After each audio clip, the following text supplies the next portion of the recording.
people like Nick Magnus, to do recordings. So I set about trying to learn the technology of recording. My wife's very good with technology, fortunately, so she was able to help download things. I also had Duncan Parsons, who's the drummer in my band, is also excellent with that kind of thing. So I was able to speak to him and get some help. So I put together an album and just decided the simplest thing to do would be, because of, you weren't allowed to meet up with people and play together. So I just thought, well, I'll just do everything myself and see if I can manage it. And it was a fascinating time. I learned an awful lot about how to do things and how not to do things, because sometimes I made horrible mistakes and deleted passages and lost bits, and wow. Business of trying to use different effects. I mean, these days, it's amazing what's out there when you think that Sergeant Pepper was recorded on 2 4-track reel-to-reel machines, and what you can get now just downloading over the internet. So my wife and my daughter is also pretty good with technology, and so she helped me as well, because there were times when I got a bit sort of frustrated and things would go wrong, and I'd say, "Oh no, I can't do this." And but yeah, I got there in the end, and I even used, to some people's disgust, I used what I would think of as a drum machine. I mean, it's a recording package for drums, addictive drums. It was I used on it. And I had a great time, really. I mean, it was, although it was a terrible time for the world, for me, it was a creative time. I felt I did something useful with it. I put some songs on the album. I just put songs on it that I wanted to do. Some that I'd been hanging around that I'd not really found a home for from some years back. And so, I mean, there was one called Masters of My Past that I'd written, which was basically about school days. It was about a dream I'd had several times, actually, of sort of being, people have these dreams, they've been back at school, and I hadn't done my homework, hadn't done my assignments, and there's all these anxiety of, how things are going to be. And then you wake up and you think, oh no, actually, it's all right. I'm not at school anymore now. I'm an old man. But anyway, so that was Masters of My Past, which was the opening track on that. I wrote another one called Crying Shame on that album, which is about the environment and how we, need to do our best to save the planet. But I'm not accusing fingers at anybody. I still drive a car, and it's not an electric car, I'm afraid. But I did also do a song which was about lockdown, really, which is called Broken Glass. And I'd started writing it before the pandemic, and it was the opening line was something I walk along the busy streets. And then, of course, once we had the pandemic, here in this area, I would go out and the streets would be absolutely deserted. So I thought, this is ridiculous. I can't keep singing I walk along the busy streets. So I made that the first half of the song, and then the second half of the song is as I walk along the empty streets. That's right. So that's my lockdown song on that album, Broken Glass. And then there's towards the end of it, there's a song called Loved by You, which it's a bit of a cheesy song, really. But I always imagined I always liked the Four Tops and all that sort of. I love that sort of harmony singing. So I multi-track my voice. It really is meant to be sung by the Four Tops. I haven't really got the voice for it, but there we go. But it's quite a different. You couldn't really call it a piece of prog. It's not prog, but somehow I got away with it. And then I finished it with a song called There You Go Again, which was a rather tongue-in-cheek song about how I met my wife, which was. We were playing in an orchestra together, actually, but I first got talking to her in a bar. We used to go into this tiny a bar around the back of Sloane Square in London, and the locals would be sat there with their their pints of beer, and suddenly a symphony orchestra would come in, and it was about the size of your perhaps the room where you are, or certainly the room I'm in now, a small room, and people would come in with double basses and clarinets and everything, and everyone would then be like this, as with what is this coming in, so it's kind of a tongue-in-cheek song about how we got together, and it finishes with us talking about how we bought a van and tried to go on the road, which is true, because that's what we've done, having been together for over 30 years now. But my wife helps me with when we do gigs. She's the one she's got a better back than I have, so she's the one that lifts the heavy keyboards and does the merch and all that kind of thing. So I couldn't do what I'm doing these days without her help. So yeah, but I had a lot of fun doing that album. It really got me through that awful period, and I learned an awful lot. And whether or not I'll ever do another album like that again with just me doing it all, I don't know. But it was fun. Yeah, they were, for sure. They were difficult times, and you began thinking, what is important in life. Well, here in the United States, over 1 million folks die, and millions all over the world, and you start coming home or thinking about, what is important. I'm doing, in my case, I was doing a lot of stuff that I wasn't happy with in my life. I was going so fast because I didn't have time to think about my daily thing, going to work, coming home, going to work. And you start thinking about, like they say here in the United States, start smelling the roses, So yes, beautiful things in life. Well, there's a lot of truth in that. Yeah, I used to go out for long walks with my daughter. And, well, I've got two lovely daughters, but the one that was living at home with us, so she came home from university to be with us. And we'd go for long walks, and we there was a sense of space and time that you don't in normal life. And of course, I know obviously there still is a lot of COVID around, and people are still suffering, but life has kind of gone back to a kind of a new normal, I suppose you'd call it. But you're right, it's very easy to just be rushing around and not take time. Selfishly, it was a point to where you need to do an evaluation in your life, look at what is important, how many years you have left, and then how you manage your time and your family time properly, I suppose, right? And then see what's important in life,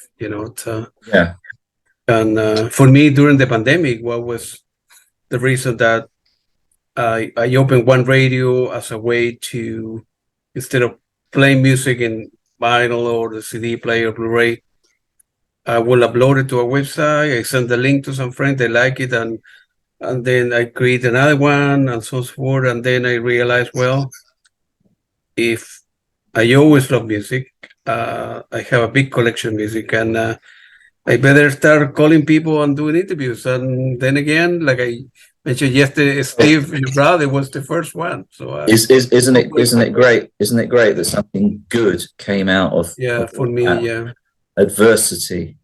I mean that's all you can do really in life, isn't it? Is try to see the good in something, or try to make the best of it. If you possibly can. I know obviously sometimes it's not possible.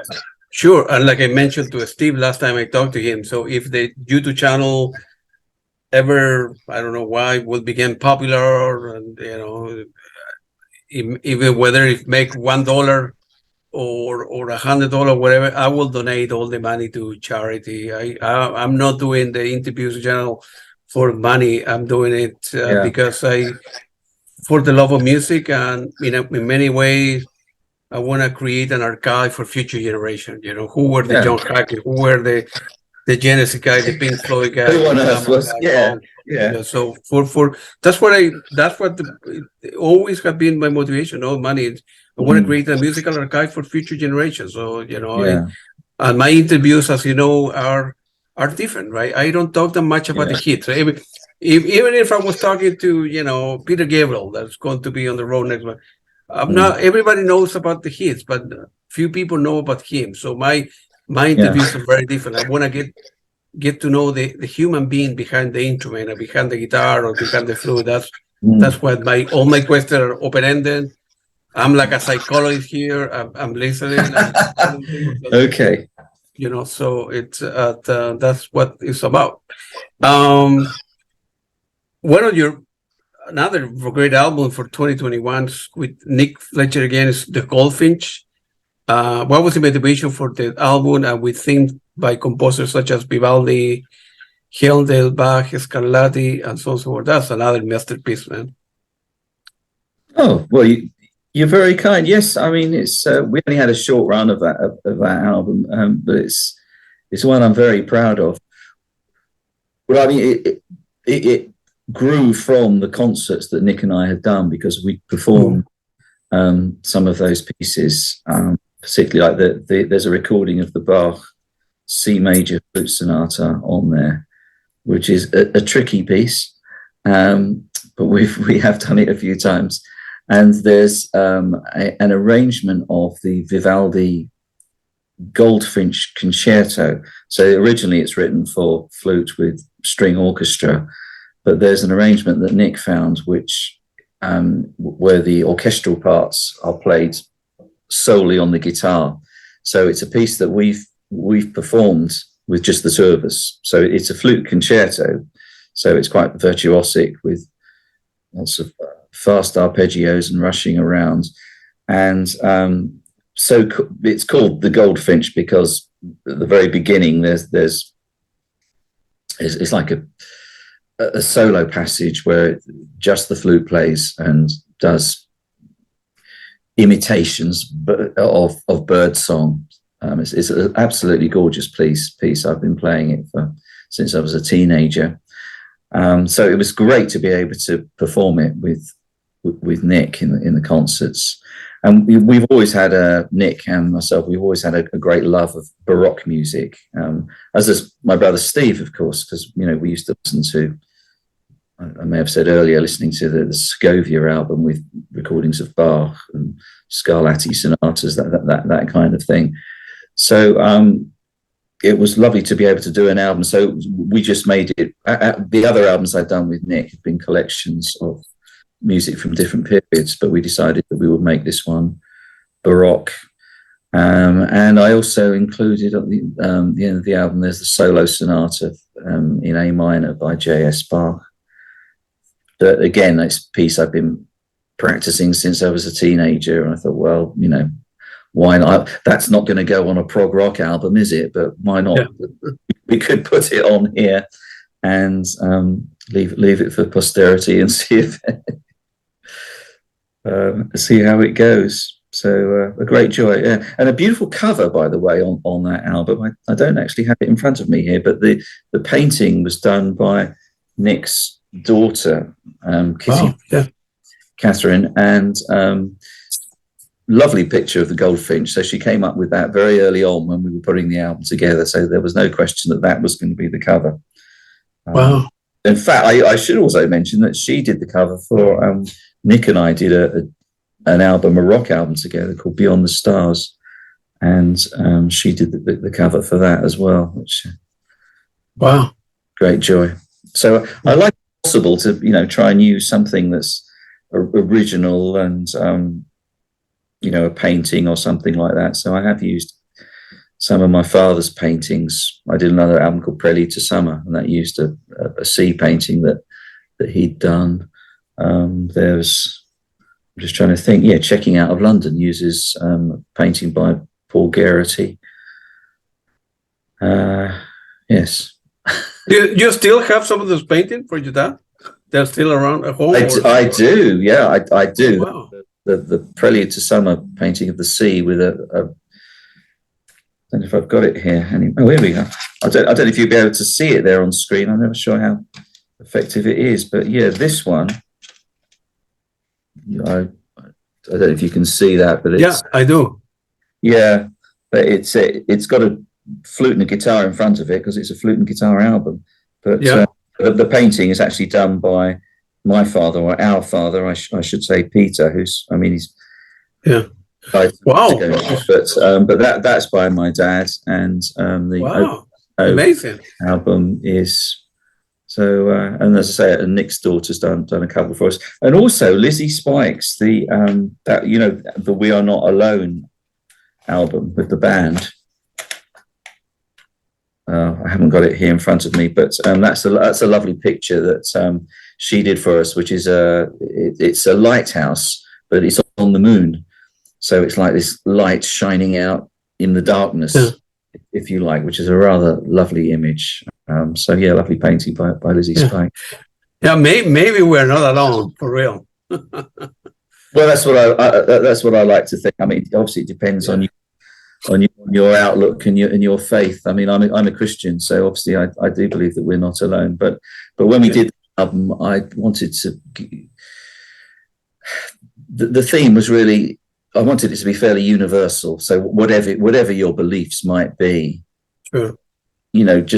I think often people can get very, very isolated. I mean, particularly since the pandemic and everything. I mean, people just sort of sat at home and all they've got is a screen in front of them. It's a very, very isolating feeling.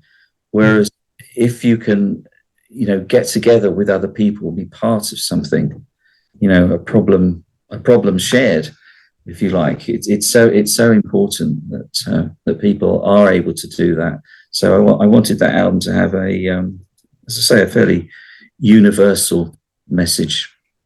Yeah, people nowadays spend so many hours, using computers, phone, iPad, and so forth, instead of talking to people. Kids nowadays, they can be sitting right next to one another, right? And my son is a teenager, and they don't talk. They text. But the guy's right here. Why don't you talk? No. Yeah. We live in crazy times. I mean, the upside of it is like you and I are talking now, and that's great. In a way. We only met very, very briefly when we were at Trading Boundaries. So there are huge upsides of technology, obviously, but no, it is a worry, and yeah. Do you have any musical vision or project that you haven't been able to realize due to technical or financial reason? Anything that you look back in your life and you say, man, I wish I would have worked, or I wish I had the money to do X, Y, Z with the following musicians? Any project that is in the back burner that you wish you have accomplished? That's a very interesting question. I'd have to think about that. Not really. I think I've been very fortunate in I have been able to do the things that I was really interested in, which for most of my life has been concentrating on flute playing. Obviously, songwriting and playing in a band has been great. So I was very fortunate to, be in my brother's band.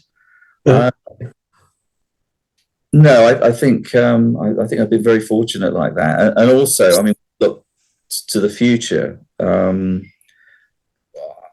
I've got a project coming out. I've joined another band actually, which is kind of another conversation really, called. So I'm getting ahead of myself here. What I was going to say was this year we're working on a new band album for the John Hackett band.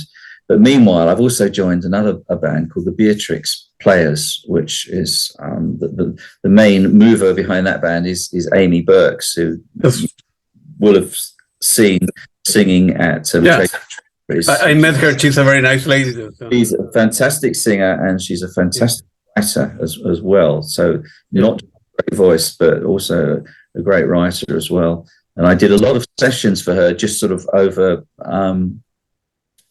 the internet, just sending files over because of lockdown and the pandemic and that. I did 2 albums of flute playing for her, and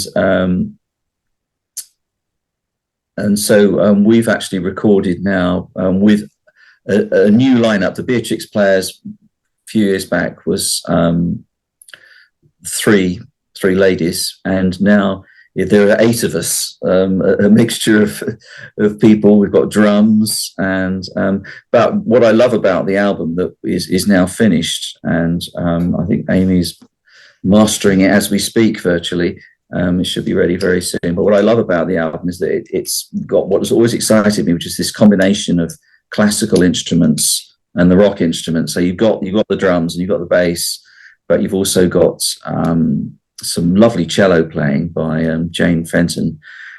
And obviously I'm doing lots of flute on it as well. So it's an interesting combination.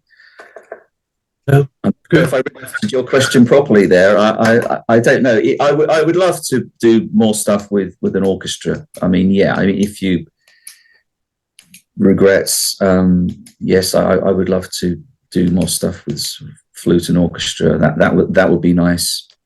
Obviously, it's not always possible to hire the LSO for the afternoon, but maybe one day I will. And my own ambitions are to just develop more as a musician, really, to become a better pianist, to understand harmony better, to study music more, to learn to orchestrate properly. And my own feeling, if I'm honest, is I've only just ever sort of scratched at the surface of what I could do really as a musician, and whether that's through laziness on my part, or opportunity, or injury, or whatever. I feel that I've still got a tremendous desire to make music, and it's such a fascinating business, isn't it? I mean, there's a quote give it about Rachmaninoff, something like music is enough. No, I can't get it right. Was it music is enough for a lifetime, but a lifetime's not enough for music, or is it the other way around? It's something like that. But it's very meaningful. I mean, absolutely right. Yeah. So it's the basic idea that there's so much involved in just being a flute player. That takes a lot. To be a good pianist, that's a lifetime in itself. Learning harmony, orchestration, being a composer. It is actually impossible to do it all. And I do feel sometimes I've sort of dabbled in various areas, and I've tried to make the flute the main thing, because that's kind of what I do best. But I'm fascinated with these other areas, and so it's great. Yeah, I have two more questions, and what's I want to put you on the spot for a minute. For a musician and a Christian, what do you think is the meaning of life, if you could, for your point of view? Oh, that's a nice, easy question. What's the meaning of life? All right.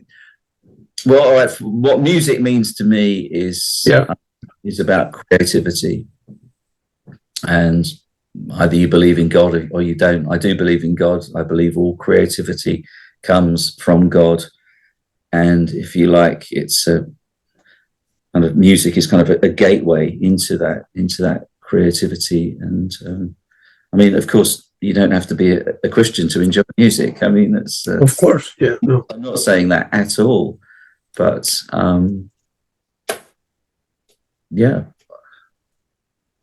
be a good, for me, will be a good human being, a decent person, whether you're married or kids or whatever. Try to do the right thing in the world, help people out, try to go out your way. If somebody, in my case, somebody say something negative about 10 years ago, and you still, keep on lingering in that, and you didn't forgive him or her, or you say something stupid to somebody else or whatever, that's foolish. Sometimes relationship or couples end up fighting for little things that they're not meaningful at all. And try. I'm Catholic like yourself, and this weekend is very important, so I'm going to be going to church again, and try to help people out, do the right thing, and music is an important part of the journey, if you will. Well, yes, as you say, music's always been part of church life, a very important part of it. So, as well. I mean, I play, our local church down the road here, and I'll be there tomorrow, and it's a joy to be, and a privilege to be part of that. And I'm the emergency pianist for the church. I mean, we have some really good piano players that come in, and keyboard players. So we're very fortunate like that. But sometimes there are weeks when there's nobody available, and my wife, who organises the musicians' rota for that, she'll say, "Oh, we haven't got anybody. Can you play?" You know, and it's it's very nerve-wracking when you have to sit down, and sometimes some of the hymns, you know, if they're in a difficult key and they're in 4-part harmony and everything, but it's fantastic. It's fantastic training. So I feel I've been doing it for a couple of years now as the emergency key. Absolutely. I still get quite nervous about it at times, but I have improving. So it's quite nice to think that at my time of life that you can still improve, you know, even if it's the sheer terror of doing it. Yeah. Any plans for doing a follow-up album with Anthony Phillips, like, you know, the Geese on the Coast Part 2 or continuation? Oh goodness. No, I mean there aren't any plans, but Ant's a lovely guy, and yeah, he's a very nice person. If you ever asked me to do anything, I'd say yes, like a shot, of course, you know, because he's a fantastic musician, and it will be a privilege. But no, there aren't any plans as such. Yeah, a lot of people were waiting for Anthony and for Mike Valley to show up at the trading vendor. Of course, you know, I think Anthony had called. Yes, yeah. A lot of people were hoping for them to. Of course, yeah. I think I exchanged a couple emails with the guy, I forgot his name, Nick, that is running the Trading Boundaries events. I think they may try to do another. Michael Clifford. Huh? Michael Clifford, who runs. Yeah. I think they would. Right. Yeah. I think they would try to do like another similar event down the road. The same band, the same musician, and call it. It will be lovely. Yeah, I've no inside knowledge on that, I'm afraid. So I can't. I hope they do it. It was a great weekend, and absolutely, man, absolutely. Music Club were absolutely a joy to work with. Fantastic musicians, really excellent musicians. And I said to Richard McPhail the other day, I've never been in the same room, I don't think, with so many amazing musicians and singers as well. There were so many good singers, you know. I mean, Richard McPhail and Amy and you know, Bowness and yourself. Yeah. The band. It was astonishing. So no, I very much do hope that they are able to repeat. Will be great. Yeah. All right. Feel free to elaborate where the listener can buy your music. You know, mention your website, your channel. Okay. Well, the John Hackett Band has our own Facebook page. Yeah. So that's worth having a look at to see gigs that are coming up. We've got a few gigs coming up later in the year. I have a website which is hacktracks.com, and you can also find me on. I have my own Facebook page, which is just John Hackett, which is the separate one apart from the band. But any of those links, you know, you'd be able to find out where you can have a listen to my music, our music, and we hope to see you at a gig somewhere soon. That's right. John, thank you very much again for your time and for all the stories and all the great music you have put together and still making with the great band and all the great musicians you have played with. It was such an honor, and I hope to see you soon in your country. It's been an absolute pleasure, and thank you so much, Claudia, for your time. And thanks again. Yes, and it'd be lovely to see you. Hopefully, we'll be back at Trading Boundaries next time. Yeah. That's right. Very likely Trading Boundaries. Thank you very much. Appreciate it. Thank you. Bye now.